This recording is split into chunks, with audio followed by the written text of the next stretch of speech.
get back to their proper seats? Uy, tiyakin yung assignment ko. Teka lang, malapit na. Wow, sabi mo idea lang ah. Now, listen. Since may emergency si Mrs. Zamora, makikisitin muna sa atin yung section Sampaguita. Understood? Okay, section Sampaguita, please occupy the vacant seats. Ano to, value of wine, no? Ate X. Ha? Why yung hinahanap dito eh? Ate X nga. Bakla, kinopya mo din to, no? Ay nakalagay sa papel. Bakla, andyan kasi yung ex mo. Hindi namang value yung mga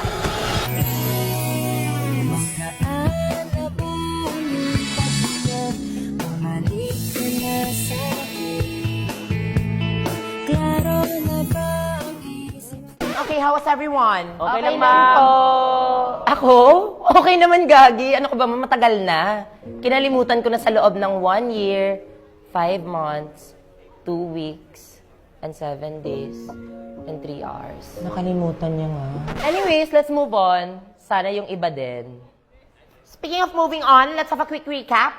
What did you learn about our lesson yesterday? Can someone volunteer? Lesson? Naku, ma'am, marami. Saan tayo magsisimula? Doon sa algebra? Nasa tagal-tagal kong nag-solve, mali pala. Na minahal ko siya. Baka algebra. Puro kayo kalokohan! Ano na ba kayo dyan sa likuran, ha? Miss Precious, sit beside Mr. Ano pangalan mo, Iho? Brent po. Ha, ma'am, dito na lang ako.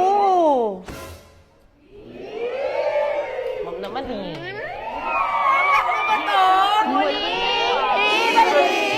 Ang tamis sa pag-ibig.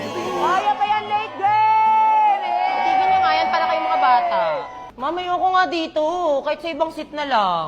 Kakaupo mo pa nga lang, iiwanan mo na ako agad.